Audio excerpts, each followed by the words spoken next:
한국의 약물의 역사는 13세기 말 이련이 쓴 삼국유사에서 찾을 수 있습니다. 한국은 신화적 인물인 환웅이 벌써 신화적 의학을 실천했는데 그것이 바로 자연식물인 쑥과 마늘을 이용하여 곰이 사람이 되게 한 사건입니다. 허무맹랑한 신화적 이야기지만 이 이야기를 통해 인간적 삶에 있어 쑥과 마늘이 상당히 중요한 식물임을 추정하게 됩니다. 우리가 잘 알고 있듯이 옛날에 환인이라는 인물이 살고 있습니다. 그의 아들 환웅은 지상에서 사람들과 살기를 열망하게 됩니다. 아들의 뜻을 안 환인은 하늘에서 삼위와 태백을 내려다본 후 자기 아들이 인간에게 많은 도움을 줄 수 있을 것이라고 생각하게 됩니다. 이에 아들에게 3가지 신권, 즉 천부인을 준 후에 지상으로 내려 보냅니다. 환웅은 3,000명의 신하를 이끌고 태백산 꼭대기에 신단수 아래로 내려옵니다. 이곳을 신시라 부르니 이때부터 사람들은 환웅을 환웅천왕이라 부르기 시작했습니다. 이후 바람, 비, 그리고 구름을 다스리는 신들이 그에게 복종하게 됩니다. 그는 곡식의 성장, 인간의 운명, 질병, 형벌, 그리고 선악을 주관합니다. 그리고 그는 360여 가지의 인간사를 맡아서 다스리고 교화시킵니다. 그때 지상에는 한 마리의 곰과 범이 같은 굴에 살면서 항상 환웅에게 사람이 되게 해달라고 간청합니다. 이에 신은 그들에게 신비로운 한 다발의 쑥과 20개의 마늘을 주면서 이르기를 이것을 먹고 100일 동안 햇빛을 보지 않으면 사람의 모습으로 될 것이다 라고 하였습니다. 어찌 되었나요? 이것을 받아먹고 경계하기 21일 만에 곰은 여자의 몸이 되고 범은 햇빛을 피하지 못하여 사람이 되지 못하였습니다. 비록 신화이지만 약물로 사용된 마늘과 쑥이 한국의 약물의 역사에 주는 의미를 생각하게 됩니다.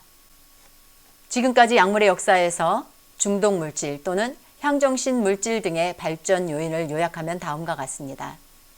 생활 속에서 우연히 발견된 약물들은 미신적, 즉 샤머니즘 제의식 때 정신 활성 물질들을 이용하게 되죠. 그들은 환각 상태 속에서 본 것을 전능한 영의 계시라고 하기도 했고 집단으로 약물을 하고 동질성을 통한 통합을 추구하거나 위로를 받기도 하고 치료를 경험하기도 했습니다. 환각 물질 중 대표적인 테오나다 카틀이라는 버섯이 있었습니다. 또 노예나 종들의 충성심 고양과 노동력 착취를 꾀하는 데 이용되기도 했습니다. 중남미 노예 가미가제 특공대가 있었습니다. 코카인, 돌격정이 대표적 약물들입니다. 예술적 승화에 사용된 약물들이 있었습니다. 사실은 대마초나 히로뽕 등은 마약이 예술적이게 된 것이 아니라 예술가가 마약을 함으로 합리화시킨 것으로 생각됩니다. 의료적 용도인 마취제, 진정제로 사용되어진 약물이 있었습니다. 전쟁터에서 군인들에게 지급되거나 수술 환자에게 사용되었지요. 마약성 진통제를 말합니다. 마지막으로 정상적이고 일상적인 상태나 건태로운 환경에서 탈피 또는 일탈하고자 하는 방황의식들에 사용된 중독 약물들이 있었습니다. 마리화나 기타 향정신 약물 등입니다. 약물 중독과 관련된 학문 연구는 대단히 중요한 연구라고 할 수 있습니다. 인류가 시작되고 발전해온 시대적 역사 속에서 얼마나 많은 종류의 약물들이 생겨났고 없어졌으며 그 약물들로 인한 개인, 가정, 사회적인 폐해나 손실이 얼마나 큰 것이었는지를 바로 알고 중독 물질에 대한 경각심을 일깨워 예방하는 책임을 지고 있는 분야이기 때문입니다. 또한 중독자들의 치료와 재활에 대한 전문적, 사회적, 국가적 노력이 어떠했었는지도 살펴보며 그런 노력들이 그 시대나 오늘날 현대사회에 어떤 영향을 끼치고 있는지에 대한 것을 점검, 숙고함으로 앞으로 이 약물 분야에 대해 어떻게 준비하고 대처해야 할 것인가에 대한 계획을 세우고 중독 문제를 해결하는 데 유효한 한국형 방안을 발견하여 공헌하는 일이 될 수 있도록 최선을 다해 연구해야 할 것입니다. 현재 한국의 경우 약물 중독에 대해 대처 방안 및 정보는 모두 외국의 자료나 방법에서 벗어나지 못하고 있습니다. 이러므로 이런 약물 중독과 관련한 한국적 모델 또는 방법 등 이런 것들이 모색되어야 할 필요가 있기 때문입니다.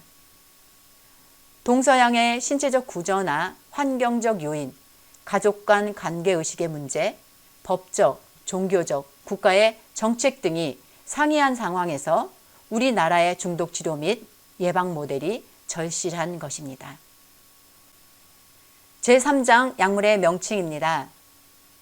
하나의 약물에 붙여지는 각각의 다른 이름들이 있습니다. 케미컬 네임, 코드 네임, 제너릭 네임, 프로프라이어터리 네임입니다. 화학명은 화학 구조식에 의한 명칭이고요. 기호명은 제약회사에서 신약 개발 단계에 붙이는 이름입니다. 또 일반적인 이름은 상품 판매를 위해 붙이는 간략한 일반적 성분명입니다. 소문자로 기재된다고 합니다. 상품명은 상표 또는 소유권을 말하는데요. 제약회사에서 신약을 개발하고 독점권을 가지는 동안 사용하는 이름으로 소비자들에게 불리워지는 이름을 말합니다. 늘 대문자로 포기됩니다. 아스피린을 예로 들어볼까요? 기호명은 C9H5O4입니다. 화학명은 아세트살리신산이며 성분명은 살리신산으로 표기되어 있습니다. 상품명은 소비자들에게 아스피린이라 불려지며 판매되고 있습니다. 약물의 명칭 괴갈에서 두 번째로 주변 약물의 세 가지 분류입니다. 전문의약품, 일반의약품, 또 건강보조식품입니다. 전문의약품은 전문 처방의약품으로 의사의 처방과 약사의 조제에 의해 구입할 수 있는 약품으로 약 4,000가지가 있습니다. 일반 의약품은 약을 파는 곳 어디서나 마음대로 구입할 수 있는 약물이므로 오용 또는 남용이 나타나기 쉬운 약물로 약 3만에서 5만 가지가 있습니다. 진통제, 체중 감량 보조제, 수면 보조제, 기침 감기약 등이 있습니다. 건강보조식품입니다. 질병 예방이나 건강 증진을 위해 특정 성분을 함유한 제품이거나 특정 성분의 생리적 효과를 기대하는 식품을 지칭합니다. 따라서 그 종류는 가늠할 수 없을 만큼 다양하고 많습니다. 온갖 비타민류나 생약류로 아무 규제 없이 마트 등 어느 곳에서나 누구나 쉽게 구입할 수 있는 약물입니다. 아마도 여러분의 각 가정에도 건강식품 몇 가지는 구비되어 있을 것입니다. 결국 우리가 쉽게 구할 수 있는 주변 약물들은 구입자가 선택하고 구입자가 책임을 지는 것으로 대단히 위험한 것들이라고 보아야 합니다. 주변 약물 중에 매우 위험한 약물이 있습니다. 그중 탈리도마이드와 은행잎과 인사 추출물을 살펴보겠습니다. 탈리도마이드는 독일의 제약회사 그류넨탈사에서 개발되어 1957년 10월 서독에서 콘드르겐이라는 제품명으로 의사의 처방 없이도 구할 수 있는 진정제 수면제로 시판되었습니다.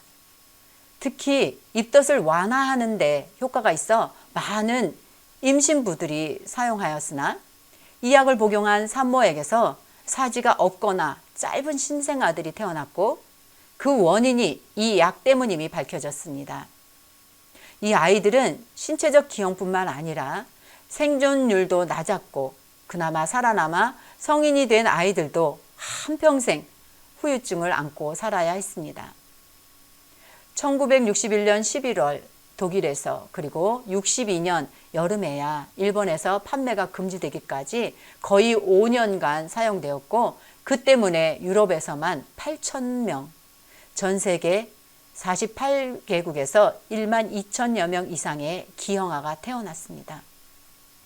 일명 콘데르간 스캔들로 현대의학 역사상 최악의 사건 중 하나로 기록되어집니다. 현재는 다발성 골수정 치료와 나병 환자의 중증 피부병변 치료에 사용되고 있습니다. 다음으로 생약제제 가운데 인삼과 은행잎 추출 약물입니다. 이 약물들은 특히 인지 기능을 향상시키는 약을 만드는 데 사용되는데요. 정신각성 및 주의 집중 효과, 기억력 향상 등의 효과가 있다고 알려져 있기 때문입니다. 그러나 이런 약물들도 정상인에게는 아무 효과가 없거나 확실하지 않다는 결과가 나왔습니다. 은행잎 추출물은 항응고 효과가 있기 때문에 적당한 용량을 벗어나 사용하였을 때 혈관 지질이 있는 사람들이나 아스피린을 복용하는 사람들에게는 위험할 수 있다는 보고도 있습니다. 그리고 인삼에 함유된 진세노사이드라는 성분은 폐경기 여성에게 자궁 출혈을 유발할 수 있고 혈압 증가, 용량 초과 사용자에게서는 초조와 불면증 현상도 나타날 수 있습니다. 결국 지구상에는 모든 병에 전부 좋은 약은 없다는 결론이 됩니다.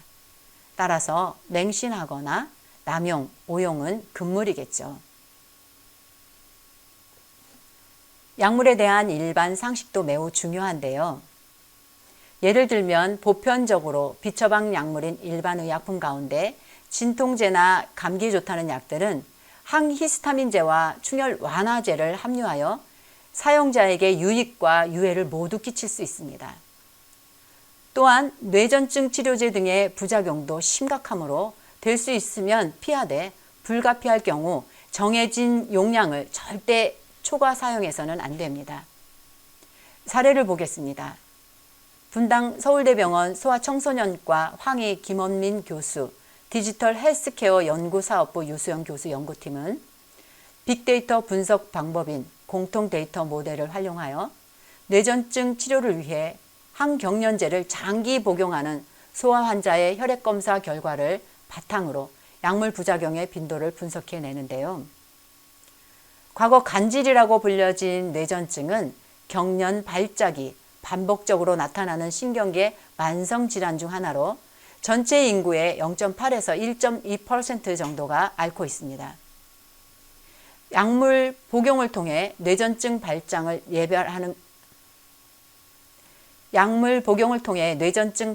예방하는 것이 주된 치료인 만큼 환자들은 수년 혹은 그 이상의 장기간 동안 항경련제를 복용해야 합니다. 약물을 복용하다 보면 비교적 가벼운 이상부터 드물게는 생명을 위협할 수 있는 심각한 부작용이 나타날 수도 있어 모든 약물, 특히 장기간 사용하는 약물에 대해서는 부작용의 양상 및 정확한 빈도에 대한 정보가 매우 중요합니다. 하지만 대부분의 경우 약물 부작용에 대한 평가는 시판 전 임상 시험 단계나 시판 후 조사와 같이 매우 제한된 숫자의 환자에게서만 이루어지다 보니 실제로 약물을 사용하는 전체 환자를 대상으로 하는 조사는 현실적으로 불가능한 상황이겠죠. 분당 서울대병원 연구팀은 이러한 문제를 해결하고자 이미 비식별화, 구조화가 완료된 의료정보 시스템 빅데이터에 대한 분석을 진행했습니다. 공동 데이터 모델이란 의료 데이터를 다양한 임상 빅데이터 연구에 활용할 수 있도록 비식별화해 데이터 구조와 용어를 통일한 것인데 분당 서울대병원 약 170만 명 환자의 오몹 공동 데이터 모델 CDM 데이터베이스가 연구에 사용되었습니다. 오목 공동 데이터 모델은 의료기관별 상이한 용어, 형식 등의 전자의무 기록 정보를 표준화된 규조로 변환하는 데이터 모델입니다. 연구에는 2003년부터 17년까지 14년 동안 분당 서울대병원 소아청소년과 뇌전증 클리닉에서 치료받은 약 5,000명의 환자 중 1,344명의 환자가 실제 사용한 항경련제와 약물 사용 기간 동안 시행한 혈액검사 자료가 활용되었습니다.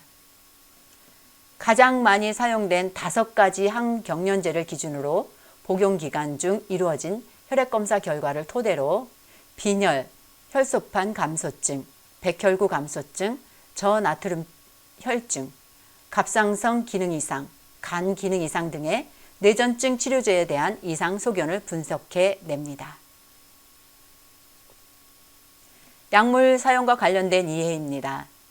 대부분 향정신 약물 등은 인간의 의식을 변경시키는 힘이 있습니다. 고통을 경감시켜 안정감을 가지게 하거나 극단적인 불안과 초조 불행감을 벗어나 다행감이나 행복감을 일시적이지만 느끼게 해줍니다. 뿐만 아니라 잊고 싶은 어떤 충격적인 일을 잠시 벗어나 몽롱한 상태에 빠지거나 맨정신으로는 할 수 없는 감정적 행동을 큰 죄의식 없이 할 수 있게 합니다. 바로 이런 작용들이 지구가 존재하고 인류가 확산되는 한 절대 사라지지 않고 지속 가능하게 만드는 가장 핵심적 요인이 되는 것입니다. 여기에 인간의 지적, 정적, 육체적 호기심도 중독을 부추기는 요인으로 크게 작용하게 됩니다. 더 나아가 약물에 중독된 사람들이 예술적 승화에 영향을 준다고 합리화하기도 합니다. 약물 사용과 관련된 다양한 이유들을 살펴보겠습니다. 첫 번째, 노동의 고통에서 완화입니다. 노동이란 인간이 살아가기 위해 필요한 것들을 얻기 위해 육체적, 정신적 노력을 하는 행위를 말합니다. 고달프고 고생스러워 대부분 피하고 싶은 현상이라고 말할 수 있는데요. 고대로부터 이 노동의 고통을 경감시키고자 사용했던 물질이 바로 향정신 물질들입니다. 이런 현상은 최근까지 이어지는데요. 가장 험한 일을 하는 노동 현장에서 노동을 할 때 마셨던 소위 새참술로 그 흔적을 볼 수 있습니다. 과거 노예, 징용자와 군수물자 공장의 노동자들에게 지급되었던 마황, 암페타민, 코카인, 히로뽕, 코카인, 묘목정, 돌격정 등이 대표적 약물입니다. 두 번째로 질병과 상처의 고통 완화용 약물입니다. 갑작스러운 사고를 당하거나 말기 질병과 관련하여 견딜 수 없는 고통을 완화시키기 위해 사용되어진 약물로 특히 전쟁에서 중상을 입은 병사들과 사망을 코앞에 둔 말기 암 환자들의 고통을 덜어주기 위해 최근까지 사용되고 있습니다. 펜타닌, 마약 계통의 진통제 등입니다. 세 번째로 치료에 사용되는 약물입니다. 현대에는 대부분 불법 약물이 되어 사용하면 법적 처벌을 받는 물질들도 이전 어느 시대에는 공식적으로 질병의 치료 물질로 사용되었던 약물입니다. 대표적으로 아편, 대마, 마황, 추출물, 코카인 등이며 심지어 술, 담배조차도 경중의 차이는 있으나 인간의 질병을 치료하는 데 사용되어 왔다는 것입니다. 합성 마약인 벤제드린은 우울증, 기면발작, 파킨슨씨병, ADHD, 간질 등의 치료에 사용되어진 약물입니다. 네 번째로 예술적 승화로 착각 사용되어진 약물입니다. 지난 역사 속에서 유명한 예술가들이나 가수, 배우 등이 향정신성 약물 등을 많이 사용하다 발각되어 사회에 무리를 일으킨 일들은 매우 흔합니다. 이것은 마약이나 향정신 물질들이 예술성을 높여준다고 하는 왜곡된 지식이 은연중 확산된 속설들 때문이었습니다. 현대의학이 발달된 지금은 약물이 절대 예술성을 높여주고 수준을 높여준다고 아무도 말하지 않습니다. 약물의 역사에서 살펴보았듯이 타락론의 저자 사카구치 앙고와 슬픔이와 안녕의 프랑스 아주 사강, 지킬 박사와 하이드의 스티븐슨, 비틀즈 등이 있었습니다. 다섯 번째로 무료한 일상 탈피 행위에 사용된 약물입니다. 중독은 다른 말로 의존이라고 부르기도 합니다. 그런데 이 의존이란 말은 현실에서 도피하고자 하는 정신행위로 정의하기도 합니다. 사람들이 중독 물질들을 사용하는 것은 무료한 현재 또는 무력한 현실에서 무언지 새로운 현실과 다른 환경으로 이전하고자 하는 행위로 중독 물질을 사용하고 있습니다. 마약, 술, 도박, 인터넷, 담배 등을 들 수 있죠. 여섯 번째로 집단과 결속을 위한 사용입니다.